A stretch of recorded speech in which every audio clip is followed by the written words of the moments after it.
This thing right here, this is a diamond dresser. Look how it sharpens. Now I'm gonna go ahead and bag on it a little. The sales guy came to the shop and did some crap to this thing. Is that normal? Darling, okay, it's not set right there. But I also, that hole needs to move. I mean, it's just that hole so that I can sharpen this somehow so it doesn't freaking cut the damn screw. You know what I mean? So it doesn't grind into it. Maybe I don't know how to run this thing like that. I obviously don't. I need to go ahead and just ship off all these to a company that actually does it. And maybe they'll come back like reprofiled, re-good. I don't know. Anybody know if you can do that? Do they have, and do they come back good? Do they come back as if they're brand new? That one's pretty good. I'm using that one right now. Or the 6.4 intake's done. All the valves are ground. The 6 liters all the way done. Well, they're ready to be surfaced and lapped. Quick little vac check on them just to make sure that just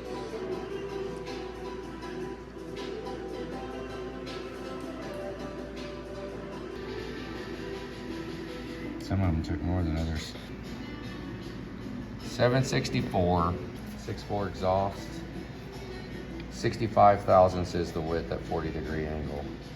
The center one is the valve seat. It's got a 50 thousandth margin. It's a 40-degree exhaust. Yep, 40-degree right there. 58 to 88 thousandths. So I'd like to be a little bigger. We're at 65. Now the thing is, okay, at 58 thousandths, right there, the exhaust valve seat width, 58 thousandths would give you a very concentrated seat. It would actually seal better because there's more, the same amount of pressure is applied to a smaller space, which equals, I mean, I think it equals more pressure being pushed on it if it's smaller and it's the same pressure, I think. Okay, so you get up to 88 thousandths, you go to the high side of it, and that's gonna be a little bit compromised on sealing, but increased longevity because there's more heat dissipation to the cylinder head. So you make your decision on that.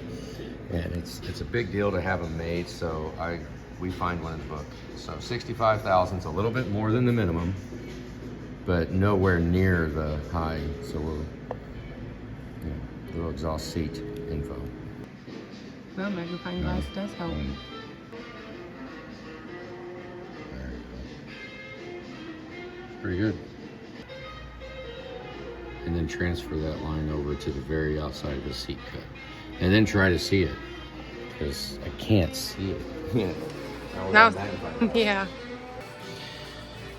So look at this, when we're testing angles, that is the most ideal you would ask for.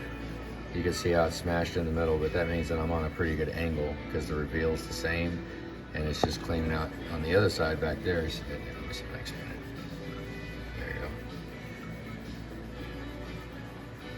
It's pretty good. You can definitely see where the seat has worn down, and we're just cleaning down the excess area to get down to where the seat is. We're not even touching the seat yet. We're not even affecting it. Right there we are. But that's where you could actually almost clean it up without very much changing recession, kind of, depending on how bad. But just because it's riding on that high side, that was touching the seat. Now that's cut, that's ground, I'll test it in here. And then if that tests good, then I'll do one more and cut the next one, put it in, and if it tests good, then I will grind every single valve for both cylinder heads right now.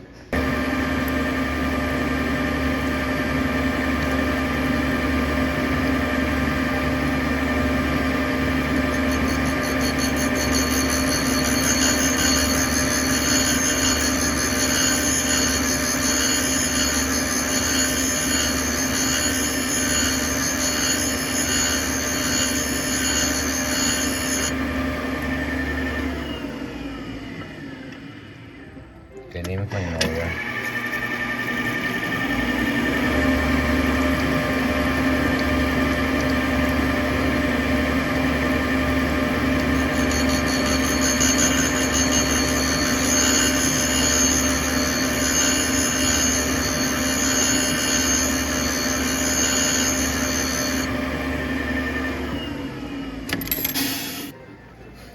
couple of pits left in that one. Here, let's see if I can do it and not mess your view up, because this one's pretty bad too. Or that one wasn't as bad as I thought it was going to be. There, yep, that worked.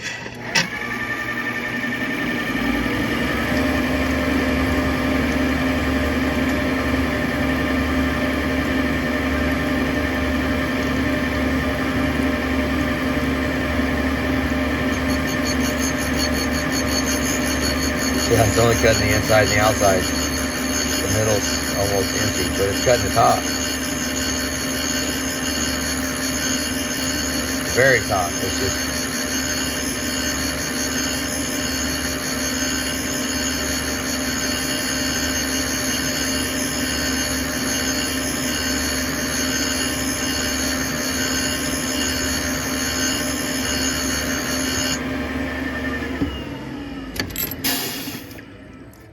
See, there's still pits in it.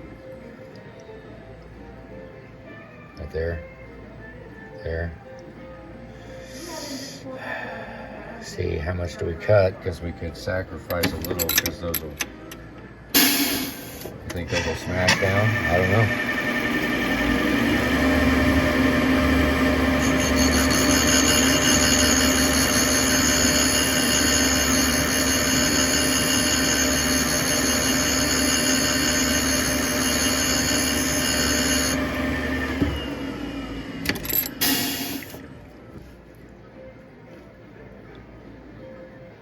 Yep, I'm going with that one.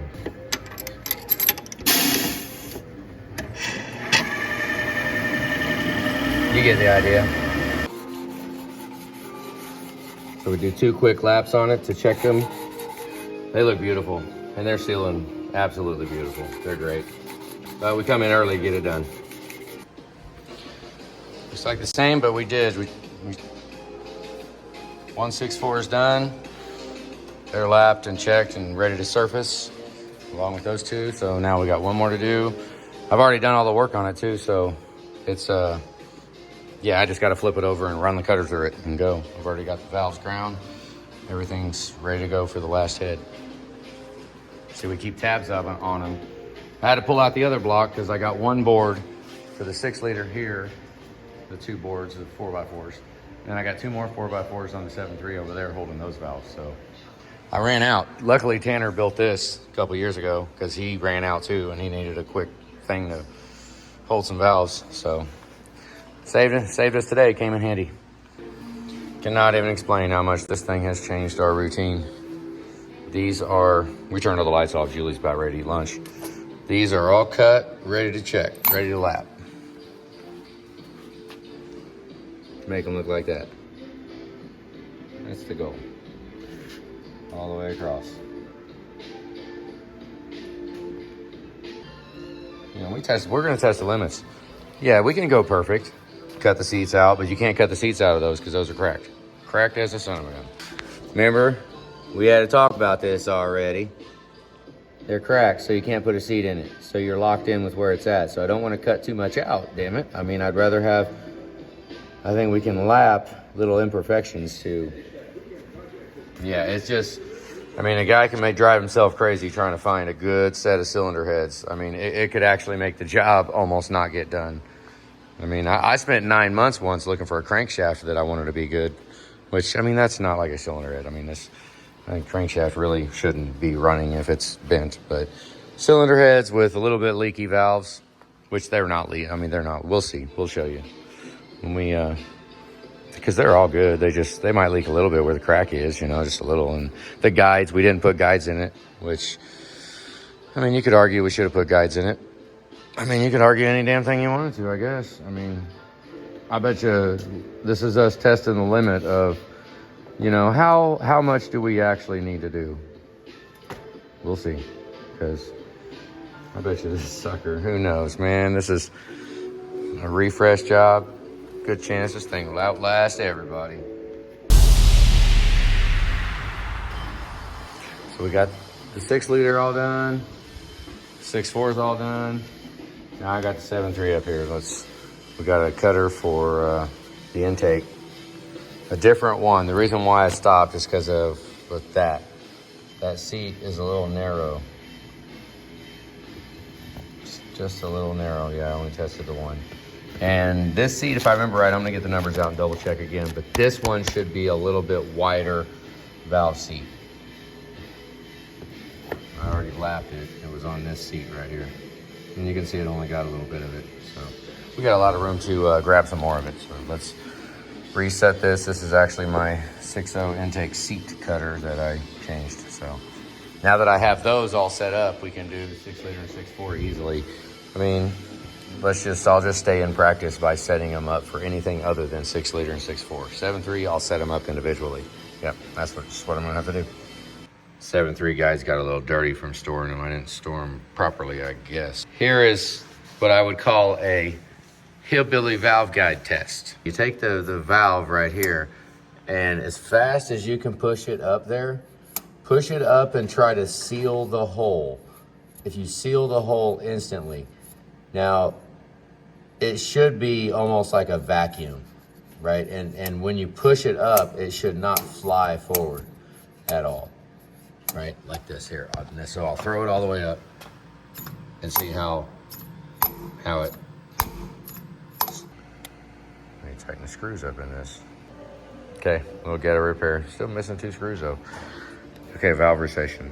We're at exhaust 52 to 64 thousandths. Now that's what I was freaking out about this freaking 7.3. Now I have not surfaced it yet. I like doing it when I'm not surfacing. Look, I'm banging this crap on here, check recession. Okay, this one right here is not lapped, but tested with a Sharpie. The seat's cut. It's a little shitty right there. It kind of needs some lapping, which I guess I should have went a little slower. And that probably, I think that was a hodgepodge of cutters. You can see the line in it going around. So I think that's what it was. Because I mean, you can't touch off real lightly. And well, we'll see on this one here. Let's compare the two. We'll have a good comparison. We'll see that one versus a new cutter that actually cuts. And that maybe I'll go a little slower probably too. But okay, the valve recession is 52 to 64 is the spec. And I thought, you know, I mean, it's hard when you don't do seats or when you can't do seats. It's hard to get the recession down low, like, you know, in the 17 thousandths recession. I mean, we could do it if we like custom ordered seats and didn't just buy the run-of-the-mill seats. Then you could raise the recession anywhere you want, but the factory seats that you buy are only so big. Like I'm saying right here, I just barely cut it to clean it up. That one is 56 and maybe 57, call it 56 and a half. So remember, the spec is 52, 57, 55, and 53. Okay, so we're all the way at the low side of the spec, at least 52 to 64. So now we're gonna cut the intakes with that new cutter. That RCA 327 is right there, which is a 78 thousandths seat. Right there, 78 thousandths on a 30-degree angle for the intakes on a 7.3. 71 thousandths margin, which we'll see how this does, because that is what is chucked up here. It's never made a cut before. That's my grandson, 3 days old.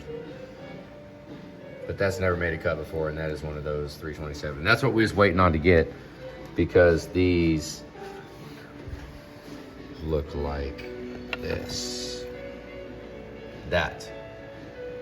Entirely too narrow of a patch, far as I'm concerned, is what the only cutter I had. I wanted to go a little bit wider of a patch. So this one is, I don't even remember what number this was, but obviously it's a little skinny. Hopefully I don't mess up and have too low of recession because I tried to use this cutter first. Let's hope not. We'll see. Not gonna lie, guys, I really have been just toying with spindle speed for the different diameter, and that's where the science all comes in, is how, I mean, yeah, you could just act like you just cut it, but RPM needs to change with the size and how hard be a press versus, I mean, ideally wouldn't it be nice if a customer, that thing was like, it was 30, 50 bucks, something like that, maybe 50 bucks for that cutter. Well, I mean, maybe you drop 100 bucks on every job. Like if you want your cylinder heads done, add 50 bucks to it and you get all your cylinder heads cut with a brand new cutter. And then I'll send you with the cutter and the cutter inside the cylinder, inside the surfacer. I've actually, that's about, it's like 300 bucks. 300 bucks for the cutter. Then I would give you a discount on the surfacing, a little bit, just a little discount. And then when you get your engine, it has an envelope in it with your intake and exhaust cutter and the actual cutter that that we did for yours. The bonus that you would have, yeah, it would cost a little bit, but you would have your engine always done with a brand new cutter. You know, everything is done brand new. I don't know what to say about the valve grinder. I don't know. I mean, I actually have never changed that wheel since I've owned this. God, this is dirty. This will be done. We're going to detail this as soon as we get done with these 7.3. This thing's going to be clean. Another YouTube swipe moment.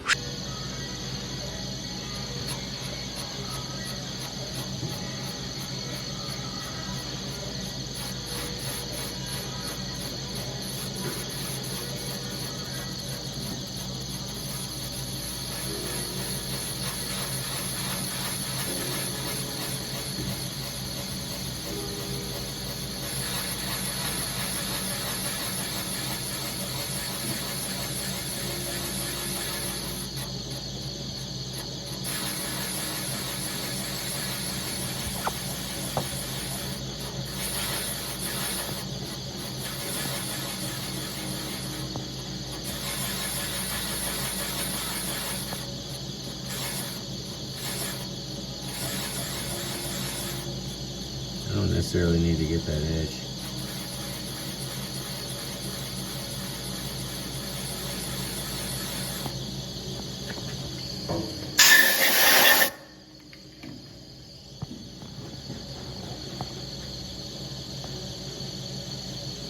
Honestly, I hope it is better than it looks, because it looks like crap.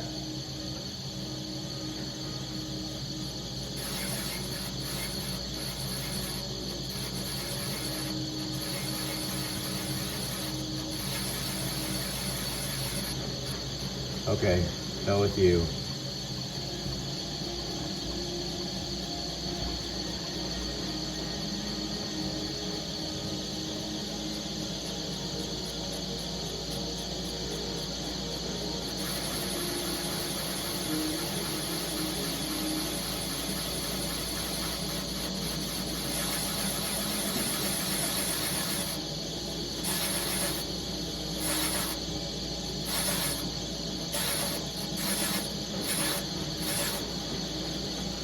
Let's see where we're at right there. Yep, let's clean it up. See where that's at for recession. That felt like an astronomical amount cut out of it. It's 59. Yeah, 59. Make sure it tip's tight. And make sure the magnets are in there. Oh, hey. Give me here. How about we check this here? There you go, that's back down. So we're at 56. 46 to 58. We could be a little tighter, couldn't we? We could be. Yeah, we're almost at the high end of that spec. Dang it. I probably did cut too much out. So cut a little less. Dang it. I just checked that right here. I marked it. And then just act like I lapped it. It does a real good check on it. So there you go. Yeah, I like that a lot better. Good deal. So now I'm gonna cut the rest of it. The profile that this is, I already cut. So it's a pretty good profile. You can kind of go off of it. So if I mark it, one would think that the same purple line would be visible, right? Before I need to worry. So we'll see if I have to cut it deeper. You really might. Definitely can see. I guess I could measure but you can see that I do need to bury the purple line. I'll just go down to where the purple, or maybe split the difference and I'll check it again, cut half of it depending on how fast I take that purple line. Because the seat over here does look wider than here. I mean, I can measure it, but you can just see it. I can see that this is wider. So I need to sink this down a little bit more, and that'll bring the OD of the basically the OD of the seat out. So that's what I'm gonna, or the ID actually. Damn, now that I'm looking at it, yeah, I'm a freaking idiot. I'll just do it, quit talking about it. So I thought I was all the way done, and I gave it like almost an oops cut, and it like just cut it good. Of course, now the scary thing is, where's the recession at what cost? Because I know that's gonna be, see, I still left some of the purple. I didn't even cut it all out because it was like, you could tell when the profile got big. So holy crap, stop. 59. So and go to 59. I could probably shave a little bit less off. See, that one's 56.5. So that last little bit was a bit much cut out of that, but it'll be fine. So I'll do it less this time. We're almost done. A brand new freaking cutter is leaving a line in the middle. You can't really see it there, but you can see it. And the second one over. See the little wonky crap in it. Ain't that a pain in the ass. Have to look close at this. Closer. So I haven't done the second head yet. There's a line inside of it. What a drag. Maybe it's just a burr or something.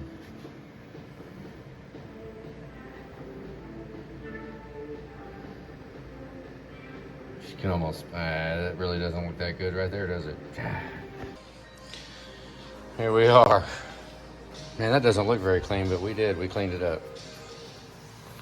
Cleaned a lot of it up. We got the 7.3 done. Let's start over here, since I'm standing here.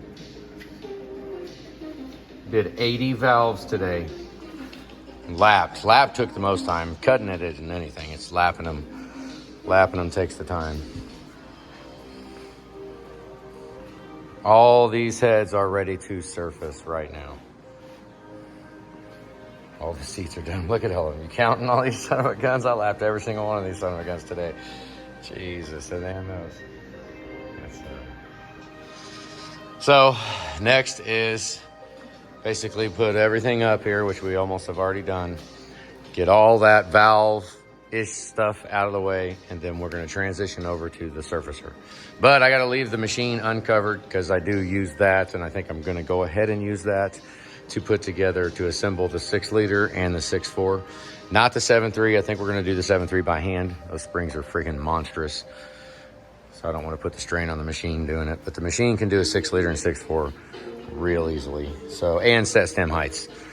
I can measure the stem heights very easily too, right here. This, I'm just gonna have to measure the stem heights with calipers. That's just is what it is. That's what I'm gonna have to do. Then I still have a little bit to do on, this is our 6.7 intake block off plate for 6.7. Got a lot of dust on it. But I can pop some holes in here because this space right here is skinnier than the space in between the bolts and the 6.7. So it will work. I just have to put a couple of extra holes here, and then we back it right there on that hole. Done. So a little bit of modification there to get that done, and then we'll. But I'm really torn with the 7.3. We are going to surface the exhaust side and not use gaskets. But I'm looking at this. This just looks like crap. It's just gonna come. I mean, it's another surface. 2 surfaces. I mean, maybe we can get them. Hopefully, they're true enough that we can bolt them together and do it in one without cutting an astronomical amount off of it. You know, because that's the downside, is if we just bolt them together and go with it as one, we're reliant on those 2 mating surfaces together and what we cut out of the top. So the other option is to do each one individually, which I don't really want to do that. I think I'd rather not. So there's our update. It's valve day. Have a good day, guys.